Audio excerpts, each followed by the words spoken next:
We have the latest on the controversial killing of a former soldier in Quezon City on Tuesday. Police now have filed a complaint against one of their own, the officer who fatally shot Winston Ragos. Our George Cahilas joins us with more. George. Police Master Sergeant Daniel Florendo, who shot dead a former military personnel, will face homicide charges. Florendo shot Winston Ragos near a quarantine checkpoint in Barangay Pasong Putik in Quezon City on Tuesday.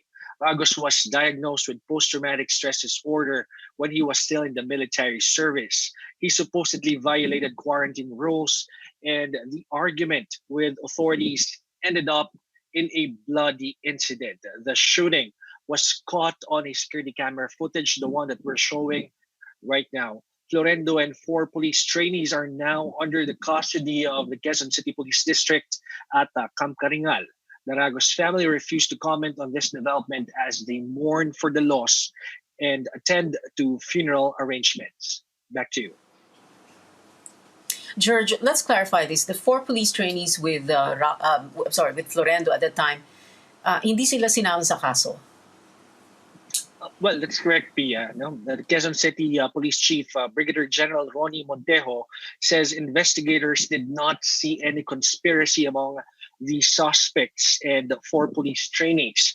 But the PNP Internal Affairs Service says the trainees are still part of the investigation, the administrative investigation, despite having no direct jurisdiction over police trainees. Internal Affairs Chief Alfigar Triambulo says they may still submit recommendations to the PNP Training Institute on possible actions on the trainees.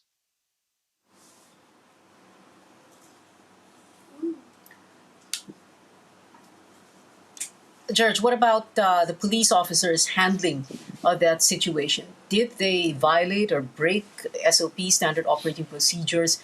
And the pieces of evidence at the crime scene, what story do they support? Well, Pia Metro Manila Police Chief Major General Debold Sina says offhand, Florendo exercised tolerance and shooting Ragos was a judgment call as the victim reached for his sling bag. But did he use excessive force? Sina says let's just leave it to the investigating bodies, because aside from the PNP, the Philippine Army has requested the NBI to look into the incident. As far as evidence is concerned, the video footage show one of the police in the crime scene took Ragos' bag and threw it inside the vehicle. There are now doubts whether or not Ragos carried a gun during the incident. The police claim he carried the loaded caliber .38 pistol, but the witnesses say otherwise. Pia. And George, one last question. Have the police said who owns that gun, that .38 caliber?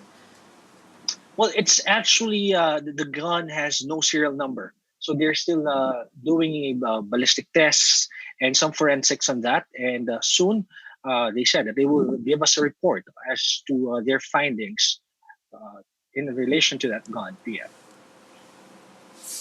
George Cahilas there reporting.